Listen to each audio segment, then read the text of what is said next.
Hello student, कैसे हैं आप? आई होप आप अच्छे होंगे। मैं Ajay Kushwaha sir mathematical study centre में आपका स्वागत करता हूँ।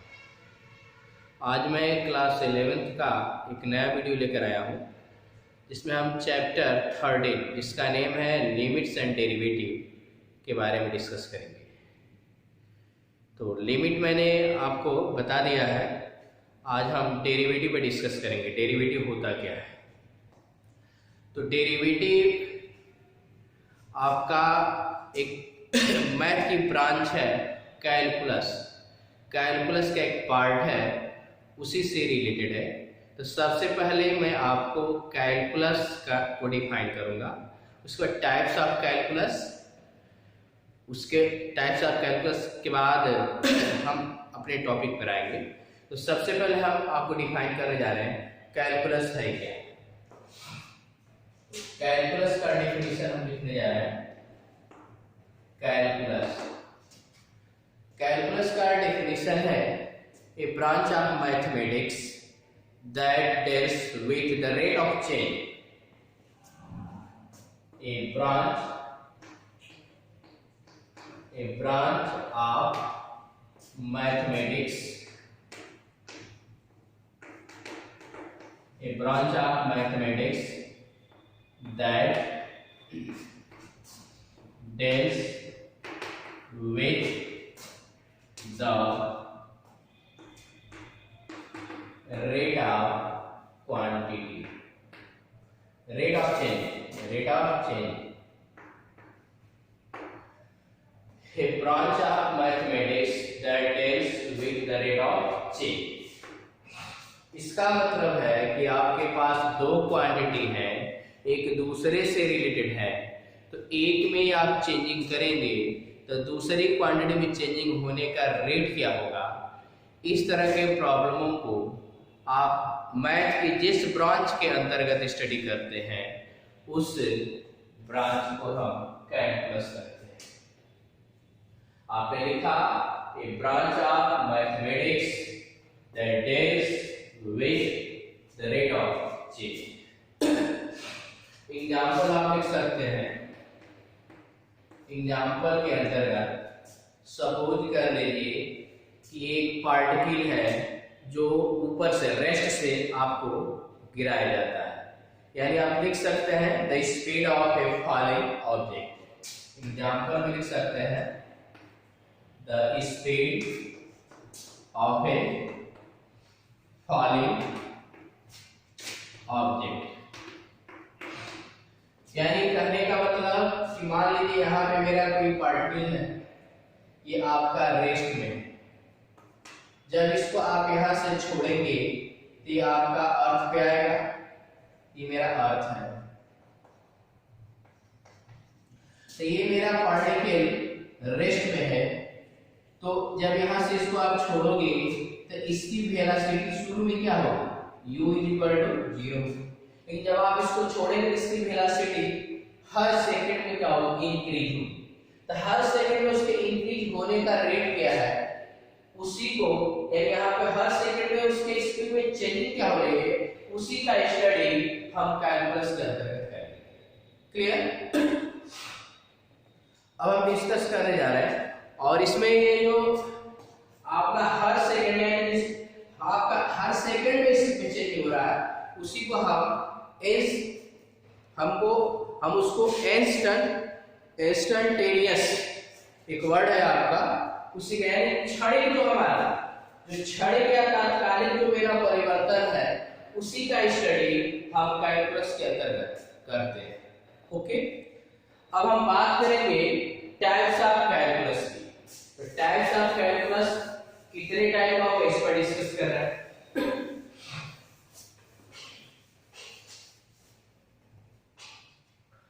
तो कैलकुलस आपका 2 टाइप का होता है। कैलकुलस कितने टाइप का होता है? 2 टाइप का। पहला आपका है डिफरेंशियल कैलकुलस। डिफरेंशियल कैलकुलस, और दूसरा है इंटीग्रल कैलकुलस।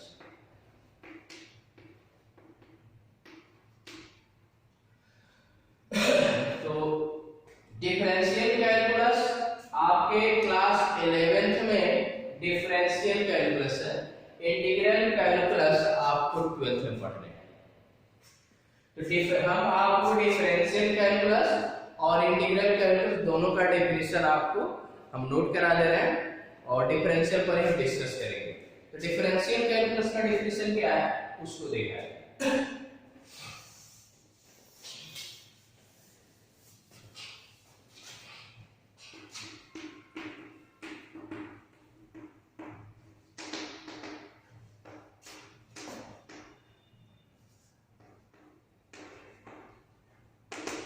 डिफरेंशियल कैलकुलस का डेफिनेशन है, differential calculus deals with the rate of change of one quantity with respect to other quantity.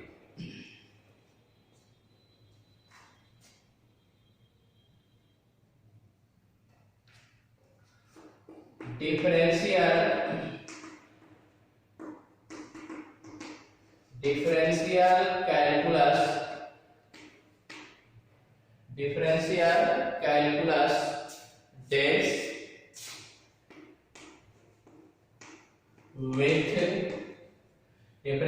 calculus deals with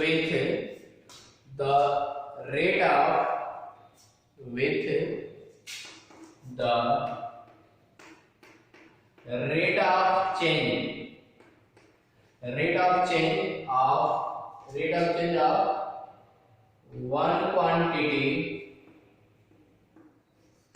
one quantity with respect to other quantity.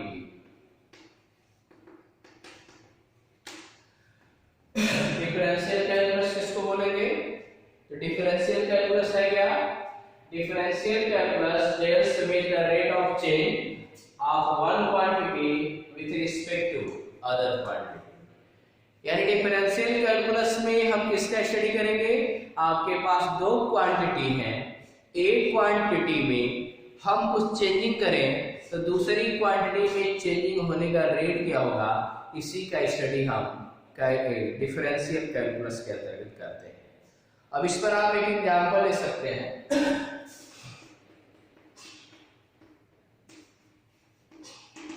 Example में आप suppose कर लो कि velocity का नाम आप सुने होंगे। तो velocity is the rate of change of distance with respect to time. Velocity क्या होता है? Velocity is the rate of change of displacement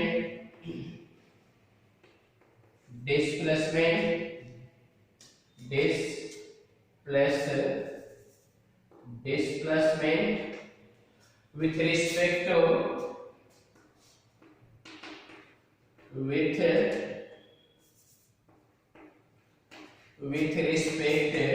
to time in particular direction.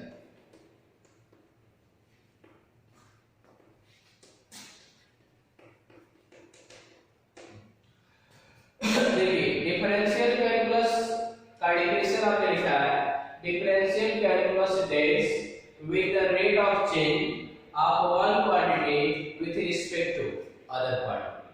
यानी आपके पास दो क्वांटिटी है जो एक दूसरे से रिलेटेड है।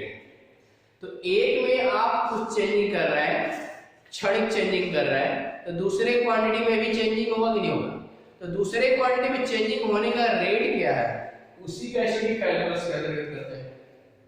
अब आप फिजिक्स पढ़े होंगे तो वहां पे वेलोसिटी आप पढ़े हो, वेलोसिटी के बारे में कहते हैं velocity is the rate of change of displacement with respect to time in particular direction।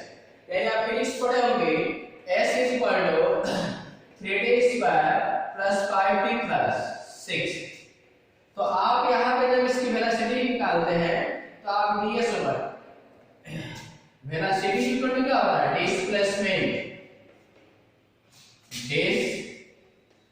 Displacement upon time होता है।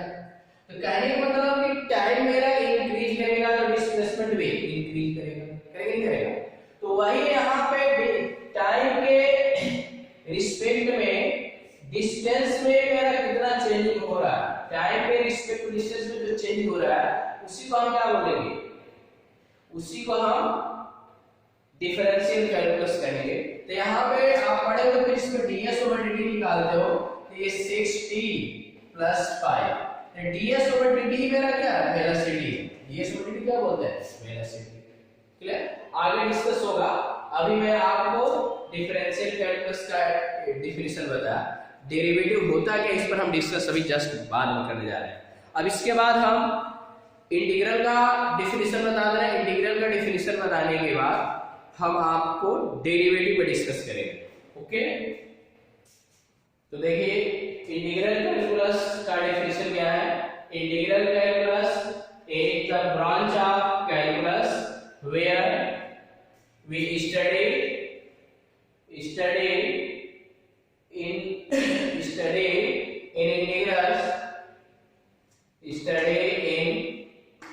Integrals and their property. Integral calculus क्या है, कैलकुलस का एक ब्रांच है जिसके अंतर्गत इंटीग्रल और उसकी प्रॉपर्टी का हम स्टडी करते हैं। आगे मैंने लिखा integration is an essential concept which the inverse process of differentiation। यानी आपका इंटीग्रल कैलकुलस है क्या, तो इंटीग्रल कैलकुलस डेरिवेटिव का इनवर्स प्रोसेस है। आपने लिखा है integration is the essential concept with the inverse process of differentiation। तो डेरिवेटिव होता क्या है, डिफरेंशियल होता क्या है, इस पर हम डिस्कस करेंगे। क्लास 12th में आपको इंटीग्रल बताया जाएगा।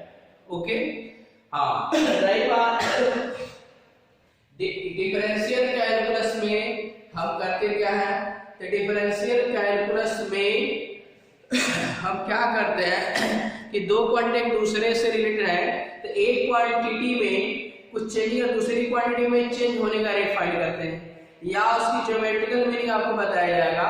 ज्योमेट्रिकल मीनिंग जब किसी ऑब्जेक्ट का आप किसी भी फंक्शन का डेरिवेटिव करते हो तो उसकी जो ज्योमेट्रिकल मीनिंग आती है वो ये आती है कि उस फंक्शन का ग्राफ ड्रॉ करें तो उसके किसी पॉइंट पर एक टेंजेंट ड्रॉ करें तो उसके स्लोप को डिफरेंशियल कैलकुलस बताता है। उसी तरह इंटीग्रल क्या होता है, तो इंटीग्रल क्या है, तो इंटीग्रल छोटे छोटे पार्ट को मिलाकर वो पूरे होल का एरिया बताता है। यानी कहने का मतलब है कि इंटीग्रल टू टाइप का होता है, इंडेफिनिट और definite. Indefinite integral family of curve represent करता है, और डेफिनिट इंटीग्रल में क्या होता है कि डेफिनिट इंटीग्रल में मेरा फंक्शन दिया गया होता है, वो फंक्शन दो लाइन और एक्स एक्सिस से बाउंडेड होता है, उसका एरिया कैसे फाइंड करेंगे। तो ये सब इंटीग्रल में हमें पढ़ना है क्लास 12th में। अब मैं डेरिवेटिव स्टार्ट करने जा रहा हूँ। तो आप डेरिवेटिव से पहले आप लिमिट पढ़ चुके हैं, तो लिमिट का यूज होगा डेरिवेटिव में। तो डेरिवेटिव है क्या, उसका हम डेफिनेशन नोट करने जा रहे हैं।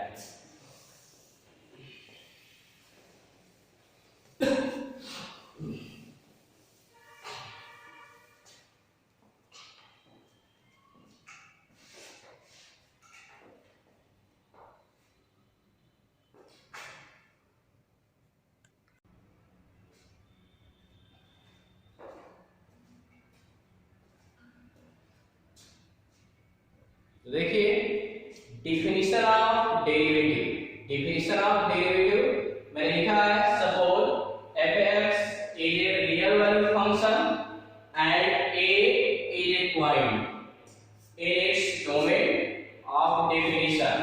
The derivatives of f(x) and a is denoted by limit s tends to 0 f a plus x minus f a upon x, provided this limit exists। यानी यहाँ पे ये कहा जा रहा है कि f(x) हमारा रियल वैल्यूड फंक्शन है और a जो है इस फंक्शन के डोमेन का कोई एलिमेंट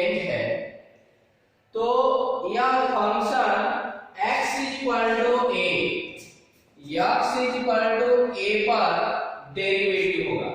यहाँ पे आपने लिखा है the derivative of fx at a denoted by limit h tends to 0 f a plus h minus f upon h। यदि आप फंक्शन इस लिमिट को एग्जिस्ट करता है, आपने लिखा प्रोवाइडेड दिस लिमिट एग्जिस्ट, यदि यह लिमिट एग्जिस्ट होता है, लिमिट एग्जिस्ट होने का मतलब कि इसका वैल्यू फाइनाइट आना चाहिए। यदि फाइनाइट वैल्यू है, इसका फाइनाइट वैल्यू आ गया, फाइनाइट वैल्यू मतलब 0 1 2 3 4 5 -1 -2 -3 1/2 1/3 √3 इस तरह का इसका वैल्यू आता है। यानी ये फंक्शन है जो मेरा fx फंक्शन है, इस लिमिट को एग्जिस्ट करता है, तो हम कहेंगे कि मेरा फंक्शन डिफरेंशिएबल है। और इसको कैसे रिप्रेजेंट करेंगे, कैसे डिनोट करेंगे, इसको लिखते हैं f dash a, f dash a limit h tends to 0 f a plus h minus f a upon h। मैंने यहाँ पे जो फंक्शन मेरा x इक्वल टू डिफरेंशिएबल है या डेरिवेटिव है, तो डेरिवेटिव किसे डिनोट करेंगे, f डैश a से। किसे डिनोट करेंगे, f डैश a से। अब इस पर एक क्वेश्चन जब आप देखेंगे तब आपको समझ में आएगा कि ये है क्या, क्योंकि डेफिनेशन तो मैंने लिखा दिया है, लेकिन आपको लग रहा है कि इसकी मीनिंग क्या है। तब एक फंक्शन है, एक फंक्शन हम ले रहे हैं और इस लिमिट को एग्जिस्ट कर जाएगा और इसका डेरिवेटिव होगा, तो हम इस पर एक क्वेश्चन करा रहे हैं। तो देखिए मैंने यहाँ पे क्वेश्चन लिखा find the derivative of sin x at x equal to 0। तो देखो यहाँ पे मेरा फंक्शन क्या है, sin x, यानी आप fx इक्वल टू लिखोगे sin x। जो मेरा डेरिवेटिव आया था, जो फार्मूला आया था f डैश a इक्वल क्या था आपका, limit h tends to 0 f a plus h minus f a upon h। ये मेरा फार्मूला है। देखो फार्मूले में क्या है, a plus h minus f a। तो आपको x equal to 0, x equal to 0 पे यहाँ पे आपका f a और f a प्लस h बने है, तो यहाँ पे x इक्वल टू a पे डेरिवेटिव फाइंड करते हो, तो इसको क्या लिखते हैं, f डैश a। तो हमें x इक्वल टू 0 फाइंड करना है, तो हम इसी में x की जगह 0 पुट करेंगे, f 0 क्या आएगा, sin a, इसका वैल्यू 0। इसके बाद आप a प्लस h होता है, यानी 0 प्लस h करोगे, तो sin 0 प्लस h, यानी इसका वैल्यू क्या आएगा, sin h आएगा। अब आप क्या करेंगे, अब आपको फाइंड करना है, अब आप इस फार्मूले में यूज करेंगे, या बड़ा से equal to limit h tends to 0 f a plus h minus f a upon h। यही मेरा डेरिवेटिव का फार्मूला है। आपको f डैश 0 को बताना है, यहाँ पे a है जिसको मैं 0 लिख रहा हूं, limit h tends to 0 f a का वैल्यू करेंगे 0 plus h minus f0 upon h। f dash 0 equal यहाँ पे क्या लिखेंगे, limit h tends to 0 f0 plus h, f0 plus h क्या होता है, sin h। यहाँ पे क्या लिखेंगे, sin h minus f0, f0 का वैल्यू 0, आप यहाँ पे 0 पुट करोगे upon h, limit h tends to 0 sin h upon h, इसका वैल्यू 1। यह बड़ा 0 का वैल्यू क्या आ गया, 1 मेरा क्या है, finite.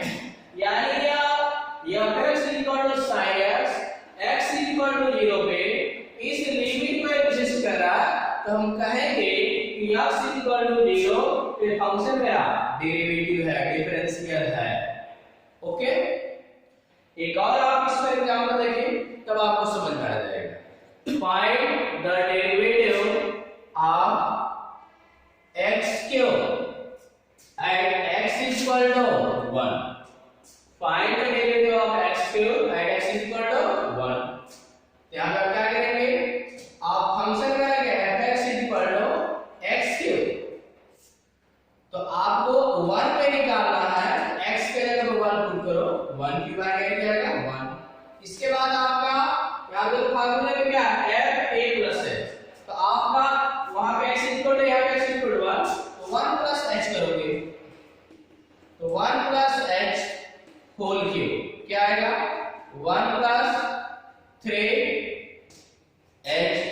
Plus 3h² plus h3, ये f1 प्लस h का वैल्यू। अब आप क्या करेंगे, आप फार्मूले को लिखेंगे, f dash a equal limit h dash to 0 fa plus h minus fa upon h। आपको x इक्वल टू 1 पे फाइंड करना है, तो एक जगह में 1 आप कर लेंगे, limit h dash to 0 f1 plus h minus f1 upon h, f dash 1 equal limit h dash to 0 f1 plus h को लिख रहा है 1 plus 3h plus 3h square plus h cube minus f1 का value 1 upon h, 1 से 1 cancel हो जाएगा, limit h dash to 0, ये इससे कैंसिल, इन तीनों में h कॉमन कर लो, 3 plus 3h plus h square upon h, h क्या होगा कैंसिल।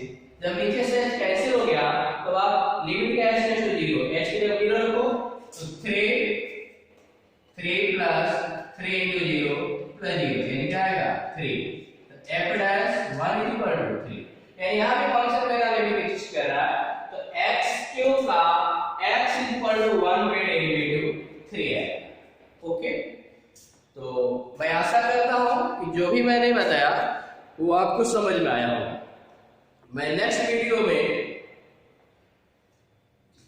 डिफरेंशियल कैलकुलस की geometrical meaning, algebra of calculus, और यहाँ पे मैंने जो डेरिवेटिव बताया x इक्वल टू 1 किसी पॉइंट बता रहा है, अब हम वेरिएबल पॉइंट x को लेकर चलेंगे और उसका डेरिवेटिव कैसे फाइंड करें, नेक्स्ट वीडियो में डिस्कस करेंगे। ओके।